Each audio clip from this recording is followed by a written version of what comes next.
Hello everyone, I am back with another video. आज की इस वीडियो में सेकंड ऑर्डर रिएक्शन जो कि केमिकल काइनेटिक्स का एक बहुत इंपॉर्टेंट टॉपिक है, उसका मैं डेरिवेशन आपको करके बताऊंगी। रेट कांस्टेंट का पूरा डेरिवेशन आपको समझाऊंगी स्टेप बाय स्टेप। इसका फर्स्ट पार्ट मैं ऑलरेडी अपलोड कर चुकी हूँ। उसमें क्या देखा था कि जब हमारी कंसंट्रेशन ए और बी की सेम थी तब क्या फॉर्मूला आता है। इसमें मैं आपको समझाऊंगी कि जब ए और बी की कंसंट्रेशन डिफरेंट है तब आपके रेट कांस्टेंट के क्या फॉर्मूलाज आते हैं। ठीक है, दोनों सेम ही बात है, बस लिखने का तरीका अलग अलग है। ठीक है, चलिए शुरू करते हैं। अच्छा, एक बात और मैं आपको कहना चाहूंगी कि फर्स्ट पार्ट देख लेना, उससे भी थोड़ी सी हेल्प सेकंड इसमें मिलेगी आपको, क्योंकि कुछ बेसिक फॉर्मूलाज मैंने ऑलरेडी उसमें डिस्कस कर लिए हैं। यहाँ पर भी मैं आपको कई सारे इंटीग्रेशन के फॉर्मूला मतलब आपको स्टेप बाय स्टेप समझाऊंगी। बायो वालों को भी बहुत आसानी से समझ आ जाएगा, बट शर्त ये है कि आपको साथ में कॉपी पेपर लेकर बैठना है, पेन पेपर लेकर बैठना है, ताकि आप साथ में स्टेप बाय स्टेप समझते जाओ, लिखते जाओ। सही है, डेरिवेशन कभी भी बिना लिखे बिना प्रैक्टिस करे आपको आ ही नहीं सकता। कितना भी समझ लो, जब तक आप उसको एक बार प्रैक्टिस नहीं करोगे पेन पेपर से, नहीं आपको समझ आएगा। सही, साथ साथ करते चलना। चलो शुरू करते हैं। मान लो कि कोई एक आपके पास रिएक्शन है। Consider a reaction A plus b equals to जो आपका प्रोडक्ट बन रहा है। ठीक है, अब A प्लस बी मैंने दो क्यों लिए हैं, क्योंकि सेकेंड ऑर्डर रिएक्शन है। सेकेंड ऑर्डर रिएक्शन है यानी कि दो रिएक्टेंट्स आपके पास होंगे, चाहे सेम कंसंट्रेशन चाहे डिफरेंट कंसंट्रेशन। ठीक है, अब मैंने आपको पहले बताया कि डिफरेंट कंसंट्रेशन लेके चल रहे हैं। तो मान लो कि जो आपकी इनिशियल कंसंट्रेशन है, इनिशियल कंसंट्रेशन का मतलब है अभी बस स्टार्ट, मतलब जो स्टार्ट नहीं हुई, मतलब रिएक्शन चल नहीं रही है, बिल्कुल स्टार्टिंग वाली जो पोजीशन है। ठीक है, इनिशियल कंसंट्रेशन, इसकी ए मानते हैं, इसकी बी मानते हैं। प्रोडक्ट आपका इनिशियली बना ही नहीं होगा, अभी रिएक्शन शुरू नहीं हुई है। जैसे जैसे रिएक्शन शुरू हुई तो एट टाइम टी, किसी पर्टिकुलर टाइम टी पर क्या देखा हमने, ए में से भी कुछ हिस्सा प्रोडक्ट में बदल गया है और बी से भी कुछ हिस्सा प्रोडक्ट में बदल गया है। इसलिए ए की कंसंट्रेशन हो जाएगी ए माइनस एक्स, बी की कंसंट्रेशन हो गई बी माइनस एक्स। अब कौन सा हिस्सा प्रोडक्ट में बदला, एक्स, तो इसलिए जो प्रोडक्ट की कंसंट्रेशन होगी वो होगी आपकी एक्स। ठीक है, इतना समझ आ गया। अब यहाँ पर लॉ ऑफ मास एक्शन का यूज करते हुए जो भी हमने देखा है कि भाई रेट ऑफ रिएक्शन कैसे लिखते हैं, दो तरीके से आप रेट ऑफ रिएक्शन लिखते हो। एक रेट ऑफ रिएक्शन आप लिखते हो कि जो रेट है वो आपका डायरेक्टली प्रोपोर्शनल होता है रिएक्टेंट की जो कंसेंट्रेशन है उनके प्रोडक्ट के बराबर, और दूसरा आप लिखते हो सेपरेटली रिएक्टेंट और प्रोडक्ट की dx बाई dt इस तरीके से। ठीक है, प्रोडक्ट के लिए लिखोगे तो प्लस का साइन, रिएक्टेंट के लिए लिखोगे तो माइनस का साइन। मैं प्रोडक्ट के लिए लिखती हूँ। ठीक है, now rate of reaction, rate of reaction हमने प्रोडक्ट के फॉर्म में लिखा तो D x by D T, और रेट ऑफ रिएक्शन दूसरी तरीके से लिखेंगे तो किसके प्रोपोर्शनल होता है, रिएक्टेंट की कंसंट्रेशन के प्रोडक्ट के बराबर। तो ए एक्स, यहाँ जो मैं प्रोडक्ट अब मैंने बोला उसका मतलब है मल्टीप्लाई के बराबर। ठीक है, A minus x multiply B minus x. अब प्रोपोर्शनल का साइन हटाकर मैं यहाँ लगा सकती हूँ कांस्टेंट के, छोटा के। अब यहाँ मैंने 2 इसलिए लिखा है ताकि आपको याद रहे कि हम सेकंड ऑर्डर डेरिवेशन कर रहे हैं। सही है, ये हो गया a माइनस एक्स, ये हो गया b माइनस एक्स। अब इसको थोड़ा इधर उधर करेंगे, x वाली सारी चीज एक तरफ ले आएंगे और बाकी सब एक तरफ, तो इसका मतलब हो गया dx upon a minus x b minus x is equals to k to dt। फिर ये आपके पास आ गया आपका फर्स्ट इक्वेशन। इतनी चीज समझ में आई, इतनी चीज क्लियर हो गई। अब क्या करेंगे, यहाँ अब आने वाली है मैथ्स। आपको मैथ्स वाले बच्चों को पता होगा, बायो वालों के लिए नया होगा, बट फिर भी पूरी कोशिश है कि भाई इजीली समझ आ जाए आपको, तो मैं इजीली ही समझाऊंगी। बट आपको क्या करना है, कंसंट्रेशन के साथ समझना है, इसी में दिमाग होना चाहिए केवल। सही है, अब क्या करेंगे, इसका हम करेंगे पार्शियल फ्रैक्शन में स्प्लिट। ठीक है, मतलब इसको पार्शियल फ्रैक्शन में तोड़ देंगे, स्प्लिट कर देंगे। कैसे करेंगे, स्प्लिटिंग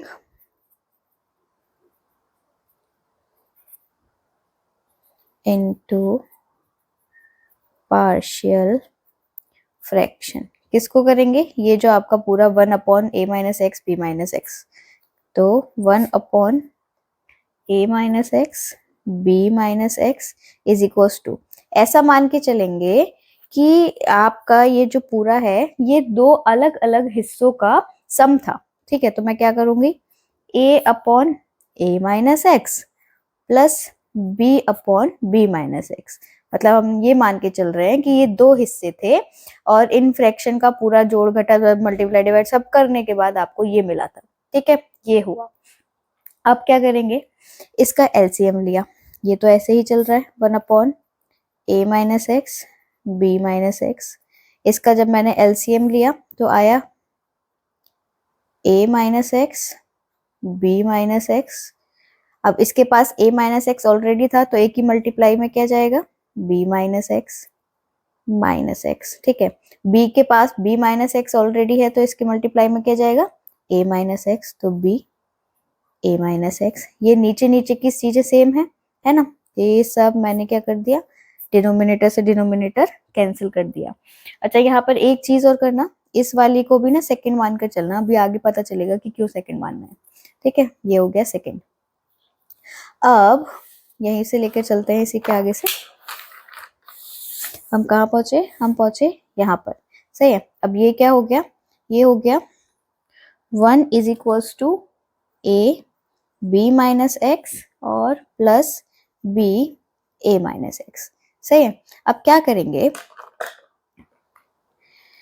when वैल्यूज रखेंगे, ठीक है। क्या करेंगे, when x is equals to a, तब क्या होगा, तब 1 is equals to a b minus a plus b a minus a। x की जगह मैंने a रख दिया है, ये कैंसिल आउट हो गया, 0 0 0, तो 1 is equals to a b minus a। इसका मतलब हुआ a is equals to 1 upon b minus a। ये अपॉन में आ जाएगा क्योंकि यहाँ पे मल्टीप्लाई में है, और मैं इसे क्या लिख सकती हूँ, -1 अपॉन a माइनस b। अब यहाँ का कई सारे बच्चों को डाउट होगा कि ये क्या कर दिया। अगर मेरे पास a माइनस में है, मुझे इसे प्लस बनाना है, तो मुझे इसमें से माइनस बाहर खींचना होगा, है ना। अगर मेरे पास a माइनस में है ऑलरेडी और मुझे इसे प्लस बनाना है तो इसमें से मुझे माइनस बाहर खींचना होगा। तो इसमें से माइनस अगर मैं बाहर खींचूंगी तो इसे भी मुझे माइनस करना पड़ेगा, इसलिए मैंने a माइनस बी से माइनस बाहर खींच के यहाँ लिखा और इसे a माइनस बी में कन्वर्ट कर दिया, ठीक है। अब when x is equals to b, जैसे a पुट करा वैसे b पुट करते हैं, तो 1 इज इक्वल्स टू a और b minus b plus b a minus b, cancel हो गया, a टर्म 0 हो गया, 1 is equals to b a minus B. इसका मतलब हुआ b is equals to 1 upon a minus b. अब ये दो वैल्यूज आई हैं आपके पास, एक आई b की और एक आई आपके पास a की।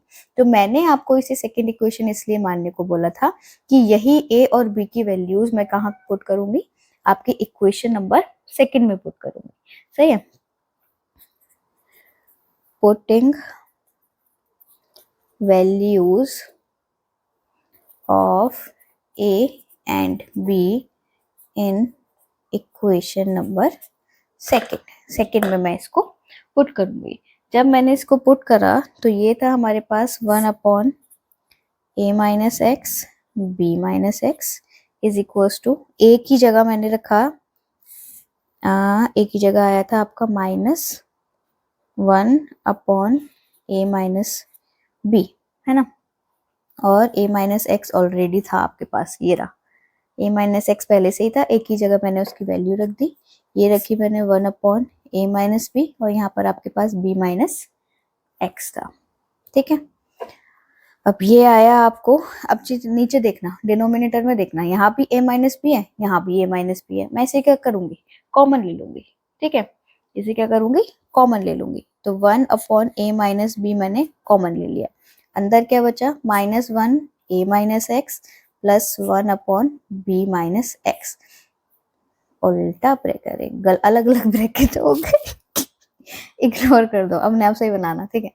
अब ये माइनस में था, ये प्लस में था, तो मैं इसे आगे भी लिख सकती हूँ, इसे पीछे भी लिख सकती हूँ। क्या लिख सकती हूँ, 1 upon a minus b, 1 upon b minus x minus 1 upon a minus x, और यहाँ पर चल रहा है 1 अपॉन, मतलब किसकी वैल्यू चल रही है, 1 अपॉन a माइनस एक्स और b माइनस एक्स, ठीक है। अब ये जो वैल्यू आपकी निकल कर आई, यही वैल्यू मैं इक्वेशन नंबर 1 में रख दूंगी, क्योंकि यहाँ पे क्या था 1/a-x b-x, उसी की वैल्यू मैंने यहाँ से निकाली है। ठीक है, अब इसको मैंने मान लिया इक्वेशन नंबर 3। क्या करेंगे, putting value from equation 3 into equation 1। ठीक है, तो dx, ठीक है, इसकी जगह वैल्यू आई आपकी 1/a-b, 1/b-x, 1/a-x। ठीक है, और आपके पास इक्वल्स टू में था k2 dt। अब हम यहाँ पर करेंगे इंटीग्रेशन लिमिट्स के साथ। कैसे इंटीग्रेट करेंगे, now integrating within limits x is equals to 0 at t is equals to 0, x is equals to x at t is equals to t। ठीक है, कैसे इंटीग्रेट करेंगे देखते हैं। आ जाओ भाई पेपर, आप इधर आ जाइए और आप इधर आ जाइए। चलिए आगे देखते हैं, इसका इंटीग्रेशन करेंगे हम। x वाली जगह पर हम लगाएंगे 0 और x की वैल्यू, t वाली जगह पर लगाएंगे 0 और t की वैल्यू। नीचे लिखते हैं लोअर वैल्यू और ऊपर लिखते हैं अपर वैल्यू। ठीक है, 0 से लेके x तक। सही है, dx में भी क्या करूंगी, थोड़ा इधर लिख दूंगी, वो सही वे होगा। सही है, तो 1/a-b और ये है आपका 1/b-x माइनस 1/a-x और dx, और इधर आपका इंटीग्रेशन 0 से t के उसमें लिमिट में k2 dt। सही है, अब इसको 1/a-b में तो कोई x ही नहीं है, तो x की वैल्यू कहाँ लगाओगे। ठीक है, अब और ना ही इसका इंटीग्रेशन होगा dx के रिस्पेक्ट में। सही, इंटीग्रेशन किसका होगा, इनका। अब इनका जब हम इंटीग्रेशन करते हैं तब आपको मिलता है, ये हो गया आपका अच्छा पहले इधर का लिख देती हूँ मैं। ठीक है, ये हो गया आपका 1/a-b और minus log base e b-x और plus log base e a-x और 0 x is equals to k2 t 0 से t की लिमिट में। ठीक है, जब dt का इंटीग्रेशन किया आपने तो t मिला आपको। जब आपने 1/b-x dx का इंटीग्रेशन किया तो आपको minus log base e b-x मिला। ऐसे ही a-x का करा तो यहाँ पे भी माइनस लॉग e a-x आपको मिला, बट ऑलरेडी माइनस का साइन था इसलिए यहाँ पर क्या हो गया, प्लस हो गया। ये डायरेक्ट फॉर्मूला होते हैं, इसमें कुछ एक्सप्लेनेशन नहीं है, ये डायरेक्ट आपको मतलब फॉर्मूला याद करना पड़ेगा कि अगर 1/b-x इंटू dx की आपका इंटीग्रेशन हो रहा है तो ये आएगा, 1/a-x इंटू dx का इंटीग्रेशन हो रहा है तो आपका ये आएगा। सही, अब ये लोअर लिमिट है, ये अपर लिमिट है। हमेशा क्या करते हैं, पहले अपर लिमिट लगाते हैं फिर माइनस करके लोअर लिमिट लगाते हैं, हमेशा माइनस आता है।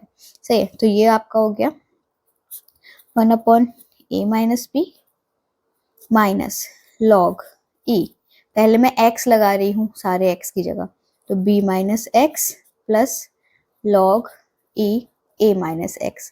अब मैं x की जगह 0 लगाऊंगी और अब क्या होगा, ये अपर लिमिट लगा दी तो अब आएगा माइनस। सही है, अब जब मैंने इसमें माइनस और बाहर लगाया है और यहाँ पर भी माइनस है तो मैं इसको क्या कर सकती हूँ, प्लस कर सकती हूँ। ठीक है, x की जगह अब मैंने 0 लगाया तो केवल क्या बचा आपके पास, लॉग ई बी बचा। ऐसे ही यहाँ माइनस आएगा, क्यों, क्योंकि पूरे के लिए क्या था, माइनस था, बट यहाँ प्लस है, तो लॉग ई और ये आपका बचा ए। सही है, इक्वल्स टू में आपका चल रहा है k2, ये क्या हुआ होगा, t -0 हुआ होगा तो k2 t हुआ होगा। ठीक है, इतना आपको समझ आया। अब मुझे जितना लग रहा है आपको इस चीज में कंफ्यूजन हो रहा होगा, इसको मैं आपको दूसरे पेपर पे समझाती हूँ। देखो क्या कर रहा है मैंने, बायो वालों को तो डेफिनेटली कंफ्यूजन हो रहा होगा, मैथ्स के कुछ बच्चे समझ जाएंगे, मतलब मैथ्स के कुछ बच्चे नहीं समझ पाएंगे, बाकी सब समझ जाएंगे। देखो यहाँ मैंने क्या करा है, ये प्लस माइनस आपको ये वाला कंफ्यूज कर रहा होगा। यहाँ पे समझ में आ गया ना कि मैंने केवल सीधे सीधे एक्स की जगह एक्स लगाया है। अब क्या करते हैं, जब अपर लिमिट होती है वो लगाने के बाद माइनस करते हैं और तब हम लोअर लिमिट लगाते हैं, है ना। तो क्या हुआ होगा, यहाँ से समझा रही हूँ मैं, यहाँ से यहाँ आया होगा माइनस।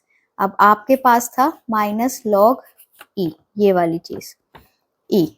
अब इसमें आपने लगाया b माइनस 0, सही है। उसके बाद आपके पास है ये plus log E, a minus 0, ठीक है। माइनस माइनस लॉग ई, क्या बचा, केवल b, प्लस लॉग ई, क्या बचा, केवल a। अब जब बाहर माइनस है, सॉरी, अब जब बाहर माइनस है तब आपने अंदर जब इसे ब्रैकेट में सॉल्व करा तो ये वाली चीज हो गई आपकी प्लस की और ये आपकी चीज हो गई माइनस की। समझ आ रहा है, यही चीज मैंने यहाँ सीधे लिख दी है, प्लस का लॉग ई बी और माइनस का लॉग ई, लॉग बेस ई ए, ठीक है। अब तो समझ आ गया होगा भाई, अगर अब भी नहीं आया तो थोड़ा सा बैक करके दोबारा से देख लेना। प्लस माइनस का खेल है, ज्यादा बड़ी कुछ ऐसी मैथ्स नहीं है, प्लस माइनस तो भाई सबको आना चाहिए, नहीं भी आता है तो सीखो, ठीक है। ये हो गया आपके पास इक्वेशन आई ये। हाँ, अब यहाँ पर, हाँ अब आए भाई लॉग के फॉर्मूले, जो कि है बहुत इम्पोर्टेंट। हर वीडियो में आपको जब मैं डेरिवेशन कराती हूँ तो पहले से फॉर्मूला समझा देती हूँ। लॉग ए प्लस लॉग बी का मतलब होता है लॉग ए इंटू बी, ठीक है। लॉग ए माइनस लॉग बी का मतलब होता है लॉग ए अपॉन बी। समझ आ रहा है, उल्टा भी होता है, मल्टीप्लाई में होंगे तो खोलकर आप प्लस में लिख देंगे, डिवाइड में होंगे तो आप खोलकर उसको माइनस में लिख देंगे। प्लस में है तो आप उनको बंद करके, मतलब छोटा फॉर्म बना के मल्टीप्लाई में लिख देंगे, माइनस में है तो आप उसको बंद करके ए डिवाइड में लिख देंगे, ठीक है। ये चीज ही अब हम यहाँ आके यूज करने वाले हैं। ये दोनों चीज आपको सेम सी दिख रही है, b minus x, a minus x, है ना, लगभग लगभग सेम। ये क्या है, माइनस में है, माइनस में ही तो है। इसको अगर मैं आगे लिख दूं तो क्या हो जाएगा, माइनस में हो जाएगा। तो माइनस में क्या करूंगी, डिवाइड करूंगी। तो ये 1 upon a minus b log a minus x upon b minus x. मैंने b माइनस एक्स नीचे क्यों लिखा है, क्योंकि ये माइनस में था। मैंने यहाँ क्या समझाया आपको, माइनस में अगर b है तो b क्या आ रहा है, नीचे आ रहा है। तो जो चीज माइनस में थी उसको मैंने डिनोमिनेटर में लिखा। सिमिलरली ये दोनों क्या है, माइनस में, तो इनको भी मैं क्या लिख सकती हूँ, log base e b upon a, सही है। और इक्वल्स टू में आपके चल रहा है k2t। अब क्या करेंगे, ये दोनों चीज अगर प्लस में है, ये पूरी और ये पूरी, तो इनको मैं क्या लिख सकती हूँ, मल्टीप्लाई में लिख सकती हूँ। तो 1 upon a minus b log, क्या हुआ होगा, a minus x multiply by b, b minus x multiply by a is equals to k2t log base e। तो एक तो फॉर्मूला आपका निकल आया ये वाला, जो अभी हमने स्टार्टिंग ऑफ डेरिवेशन में देखा था, सही है। अब इसी को मैं अगर चेंज करना चाहूँ लॉग बेस e की जगह लॉग बेस 10 में, तो मैं क्या करूंगी, मल्टीप्लाई करूंगी किससे, 2.303 से। क्या होता है, अगर आप लॉग बेस e को लॉग बेस 10 में चेंज करना चाहते हैं तो आप मल्टीप्लाई करते हैं 2.303 से, सही है। तो ये अब मैं इधर लिख दे रही हूँ, थोड़ा देखने में अच्छा लगे, देखने में, k2t 2.303 upon a minus b. अब ये है आपका log 10 a minus x b, b minus x a, और k2 की केवल वैल्यू हो जाएगी 2.303 a minus b t log 10 a minus x b, a b minus x, ये आ गए आपके दोनों टाइप के फॉर्मूलाज जो हमें सेकेंड ऑर्डर रिएक्शन में डिराइव करने थे। That's all for this video. I hope video समझ आया होगा। कुछ भी और पूछना हो आप मुझसे कमेंट सेक्शन में पूछ सकते हैं। कोई भी डाउट हो आप मुझसे कमेंट सेक्शन में बता सकते हैं। कोई और टॉपिक समझना हो वो भी कमेंट सेक्शन में आप बता सकते हैं। टाटा बाय बाय। बस पढ़ाई करते रहो, अच्छे से समझ लेना, दोबारा रिपीट करके देख लेना, वरना एक बार में अगर समझना है पेपर पेन लेके बैठो, साथ साथ लिखते चलो स्टेप बाय स्टेप। टाटा।